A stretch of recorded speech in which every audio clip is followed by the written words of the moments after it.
Thank you very much, Professor Tumarkin, for this invitation. And I'm very glad to be delivering this talk on Turkey's grand strategy and the great powers. The talk, especially the first half, is based on the already published article, which I'm sharing through the chat box, Turkey's grand strategy as the third power, a realist proposal, in the journal Perceptions, Journal of International Affairs, in the 2020 special issue on debating Turkey's grand strategy. So the purpose was to broach this debate with alternative proposals and evaluations of Turkish grand strategy, past and present. So brevity is of necessity, so I will only be spending about 4 or 5 minutes at most on each of the grand strategies to compare them, but especially for the Turkish case, you can consult the article if you like. And the second half on the great powers grand strategies is from a publication that is under review and forthcoming, probably, hopefully, by the end of this year. So, how compatible is Turkey's evolving grand strategy with the grand strategies of global great powers? In this brief presentation, I seek to compare the grand strategies of 4 great powers that are permanent members of the United Nations Security Council, namely United States, Russia, France, and the United Kingdom. I leave out China for purposes of both time, but also because it's the farthest away great power, and its geopolitical entanglements are not as immediate as the other 4 great powers for Turkey's neighborhood. In a nutshell, while there are some observable conflicts between Turkey and the French, Russian, especially, and American proxies in Syria, Libya, and the Caucasus, there are no outstanding militarized conflicts between Turkey and the British proxies in any of these theaters. Therefore, I will conclude provisionally that the Turkish grand strategy seems to be most compatible or least incompatible with the British grand strategy, followed by the US grand strategy among the 4 permanent members of the UNSC, whereas the Turkish and French grand strategy, to a considerable extent, but especially Turkish and Russian grand strategies, seem the most incompatible among the 4. So again, in a nutshell, I'm going to summarize what I think. Grand strategic studies are almost always both in part descriptive, but also in part normative. Also in the case that is most studied and discussed, US grand strategy, same thing with the Turkish grand strategy. So we are both, of course, interpreting the past and present, but also to a certain extent providing guidelines. So in a nutshell, in one sentence, I concluded that the primary imperative of Turkey's grand strategy to a considerable extent already is, but also should be, to keep great powers militaries out of its immediate neighbors, immediate land neighbors, and to establish a neighborly core in which no neighbor poses a significant military threat. Why? Because this primary imperative of keeping the great powers militaries out of Turkey's neighbors is based on an assessment of Turkey's neighbors' latent and actual power capabilities from a near-realist point of view. Such an assessment reveals, as I will share my screen in just a moment, such an assessment reveals that Turkey's military and economic power is unrivaled among its immediate neighbors, with the partial exception of Iran. Therefore, no immediate neighbor of Turkey, with the partial exception of Iran, can pose an existential threat to Turkey. However, if a great power's military occupies and is stationed in one of Turkey's neighbors on a semi-permanent basis, then the presence of such a great power's military occupation forces in Turkey's immediate neighborhood do pose a potential threat to Turkey's national security. The fact that 4 of Turkey's immediate neighbors have been occupied in part or in their entirety by one or more of the 4 great powers that I examined in the presentation demonstrates that such a dire prospect is not a nightmarish conspiracy theory, but rather the geopolitical reality that Turkey has been facing since the end of the Cold War, namely, Georgia, Azerbaijan, Syria, Iraq, and we can even add Ukraine as a neighbor who have been occupied entirely or in part by one of the four great powers.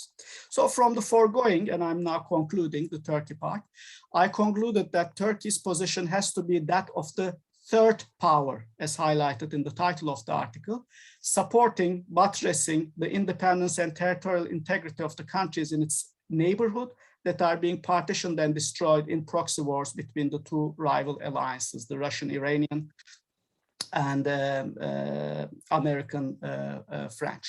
And the comparison I drew in a subtitle of the article is that this is actually similar to the French grand strategy, starting with de Gaulle, grandeur strategy of France, from de Gaulle all the way to François Mitterrand, which was changed, as I will briefly allude to, under Nicolas Sarkozy and afterwards, or Iran's third policy for most of the 20th century, or Israel's early alliance with France, rather than with Soviet Union or United States in the early Cold War period. So just to share with you the table 1 and table 2 in my article. I hope you are able to see it. Can you see it now?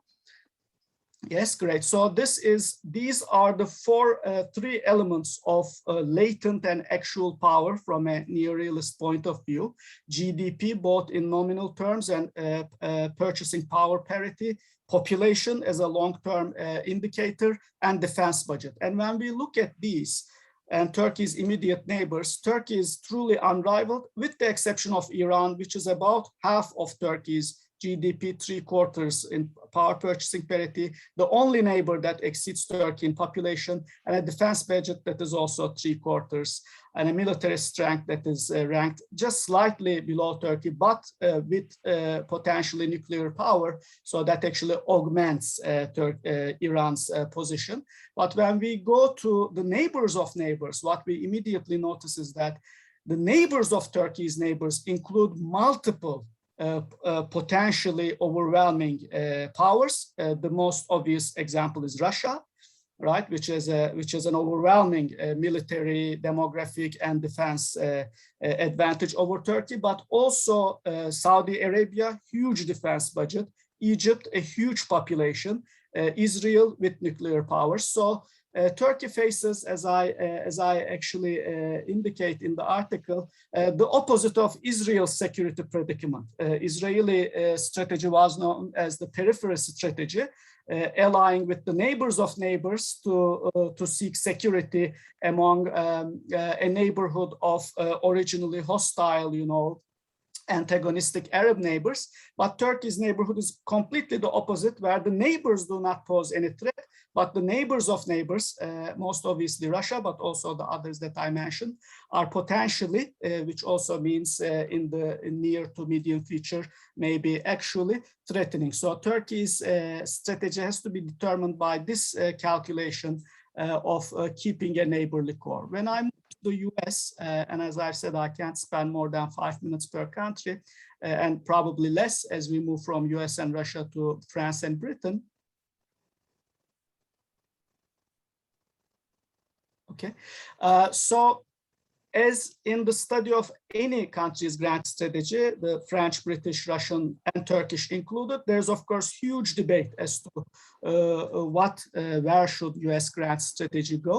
But a few things to note immediately. Most strikingly, US defense spending is still 3 times more than that of China, its nearest competitor, and it's much more than the total defense spending of all the other members of the UN Security Council combined. What is the grand strategy of the United States 30 years after the dissolution of the Soviet Union, its primary peer competitor?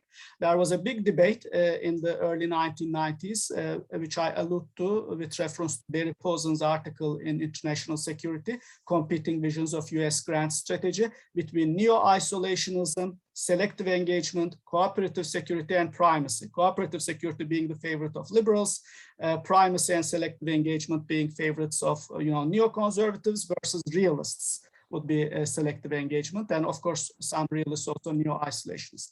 Now, 30 years after, we can say that if you look at the current upcoming issue of Foreign Affairs, the November-December issue, titled The New Cold War, and the articles by Scheimer and Holbrands on China as being the inevitable rival, and the new Cold War is already considered to be underway between China and the United States. Because when we look at which powers are the primary challengers to the US-led international status quo, typically the answer to this question must include the great power that is closest and most likely peer competitor of the United States, which would be China. Let me just, in a sentence again, with a quote, refer to the stability or instability of a unipolar world order, with reference to late Nuno Monteiro's book, The Theory of Unipolar Politics, from Cambridge University Press, where he argues and I quote, in a nuclear world, US, he's referring to US, but it could be any country. In a nuclear world, unipolarity has the potential to be durable, but that a unipolar world is not peaceful, and that the United States' interests are best served by a grand strategy of defensive accommodation, which combines a military strategy aimed at maintaining the international status quo, what he calls defensive dominance, with an economic strategy that makes room for accommodating the interests of rising major powers, unquote. I think in that sense, the rise of Turkey, or the grand strategy that I outlined for Turkey, is not incompatible at all with US grand strategy. But when we focus on the specifics, of course, we see conflict points. When we look from this perspective, what are the likely challenges to the United States? East Asia and Europe are the only regions of the world where the cumulative economic and military power of the regional states are comparable to that of the United States. Some scholars also add the Middle East, or more specifically the Arabian-Persian Gulf, as a third region of significance, not because it hosts any globally significant military or economic powers, because it doesn't, but it is, or at least it used to be prior to fracking and other developments in the energy sector, the source of much of the world's oil resources. So, to summarize, from a realist point of view, the United States is expected to stop the hegemonic attempts of any power that seeks to dominate East Asia, Europe, and arguably also the Middle East. The question is, are there any powers capable of dominating East Asia, Europe, and or the Middle East at present or in foreseeable future? When we look at East Asia, the first of three, China is truly unrivaled in terms of its economic, demographic, and military power. Chinese GDP is almost 5 times that of Japan, its closest competitor in East Asia. Its population is 11 times that of Japan, its closest competitor. So in a nutshell, China has the economic, demographic, and military capability. Its defense budget is also several times larger than its closest competitor. So China has both the economic and demographic and military capability to dominate Asia.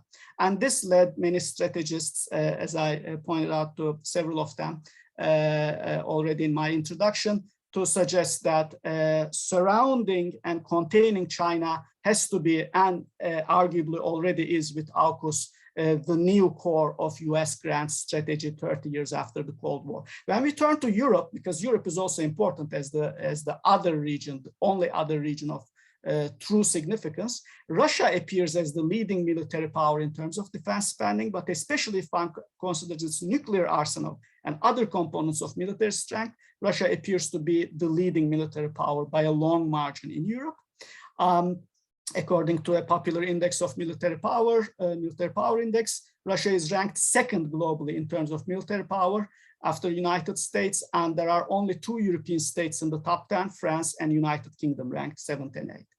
And Russia also has the largest population in Europe, even though it has been declining, still by a large margin, and only Germany and Turkey trail behind with about half of Russia's population. Thus, the combination of 3 or 4 of these European powers should be able to successfully balance against Russia, including Turkey, but even without including Turkey. But however, what we also know, and I can't go into detail, but it's in the article, there are influential political parties or factions in France in particular, but also in Germany and Italy, which oppose NATO or any other anti-Russian alliance. And instead they favor a rapprochement, if not an outright alliance with Russia. So it's very much debatable whether these European countries can and will come together to balance against Russia. And in a nutshell, there is no single country in the Middle East that has a clear superiority in a combination of military, economic, or demographic indicators necessary to become an aspiring regional hegemon. In terms of GDP, Saudi Arabia is quite large, but in terms of power purchasing parity, Iran has the largest economy. Turkey also in the top 3 there. But in terms of defense expenditure, Saudi Arabia's defense expenditure dwarfs all the others in the Middle East, followed by Israel and Turkey in the 2nd and 3rd place. In terms of population, Egypt clearly leads with well over 100 million people and still growing, followed by Iran, and then followed by Turkey, whose population is not really growing. In terms of nuclear power, militaries of Israel clearly as the nuclear power in the Middle East. So if any one of these 5 Middle Eastern countries ever attempted to become a regional hegemon, any combination of 2 or 3 of the other powers would likely be sufficient to successfully counter this attempt. So in a nutshell, how compatible is Turkey's grand strategy with the new US grand strategy aiming to prevent China from becoming a regional hegemon in East Asia, or the secondary question of whether US will also seek to restrain and roll back Russian expansion and influence in Eastern Europe, Middle East, and regardless of which goal we focus on, containing China or Russia, such a new US grand strategy is compatible with Turkish grand strategy, because Turkey is already actively seeking to limit and roll back Russian proxies and influence in Syria, the Assad administration and its Iranian and foreign Shiite militias in southwestern Syria, in Libya, Haftar's forces in eastern Libya supported by Russia, and in the Caucasus, Armenian occupation of Nagorno-Karabakh supported by France, and in Ukraine, the Russian occupation of Crimea and the Russian-supported insurgency in Donbass. Turkey is opposed to all 4 of them, and in 3 of them have actively been involved, and even in the Ukrainian front by selling drones to Ukraine to limit Russian influence and expansion in these 4 theaters. So, but still the most immediate theater and the challenging testing ground for Turkish-American compatibility might be Syria. If the US forces withdraw from northeastern Syria in agreement with or in support of the Free Syrian Army, Syrian National Army backed by Turkey, then this would remove the most obvious obstacle to the compatibility of Turkish and American grand strategies. If, however, US military withdraws and turns over northeast Syria to the Russian and Iranian-backed Assad regime, then a very hostile great power, Russia, but also Iran, and its local proxies would be lodged right across the Turkish borders. So that's going to be problematic. I'm going to very briefly, if I have time, talk about the Russian, French, and British grand strategies. Similarly, post-Soviet Russian foreign policy has been in flux for decades, and I can't go into detail, but it swiftly moved from a more Euro-Atlanticist position under Andrei Kozyrev in the early 1990s to a more Eurasianist, but also considerably anti-Atlanticist position under Yevgeny Primakov, whom Putin continued actually similar policies. And this is actually something I emphasize in both this and other publications, is that these grand strategic postures are above political parties and personalities. I think, for example, Turkey's rapprochement with Russia happened in late 1990s when I published Turkish-Russian relations after the Cold War. That was based on the examination of Turkish-Russian relations from 1990 to 2002, when the current government wasn't even in power, and yet Chief of Staff General Kıvırkoğlu at the time, Prime Minister, Deputy Prime Minister Mesut Yılmaz, they were spearheading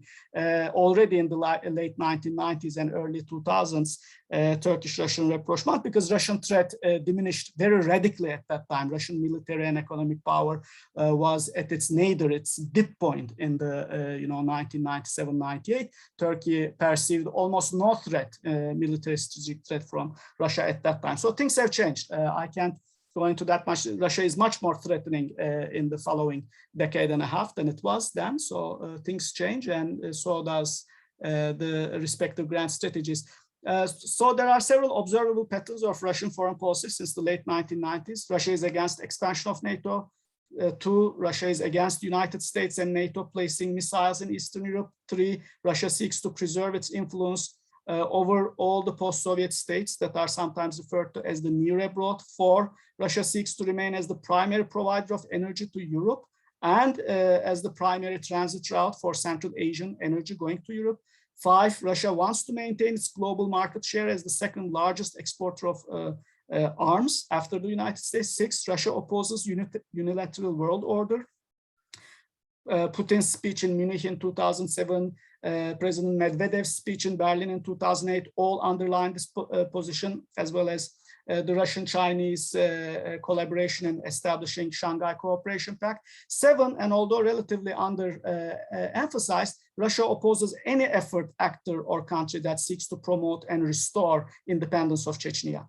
And 8, Russia opposed both the so-called color revolutions and the Arab revolutions, also known as Arab Spring, yet another point of incompatibility with Turkish grand strategy. So in a nutshell, how compatible is Turkey's grand strategy with Russia's grand strategy?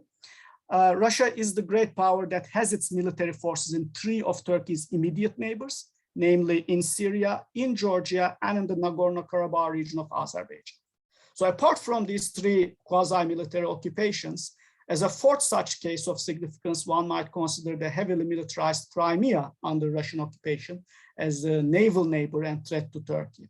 So not only that there are Russian military forces in these 4 countries, but in all 4 cases, the Russian military is fighting against actors that Turkey sees as the legitimate authorities in these territories, governments of Azerbaijan, Georgia, and Ukraine, as well as the provisional Syrian government in the Free Syria zone in North Syria. Thus, to summarize, Russian military presence conflicts the key imperative of Turkish grand strategy, not to have any of the great powers militaries occupying or stationed on a semi-permanent basis in Turkey's immediate neighbors. At a minimum, the withdrawal of all of this would be necessary to make Turkish and grand strategies more compatible, but this seems extremely unlikely in the near future. Do I have 5 minutes for Britain or France? No? No. Maybe not 5, but well, 5. 2 minutes okay. in order to So conclude. French grand strategy also went through an important transformation, most symbolically with France's return to NATO military command under Sarkozy in 2009. This shift is basically the shift from Charles de Gaulle's grandeur strategy to one that is now described as, either liberal engagement or Occidentalism or neoconservatism. So this is an important, again, transformation because the grandeur strategy prevailed across parties under socialist Mitterrand as well, who was subscribed to keep France geopolitically independent and as the 3rd military power in the world and increasing its nuclear weapons. So how compatible is Turkey's grand strategy with France's new grand strategy?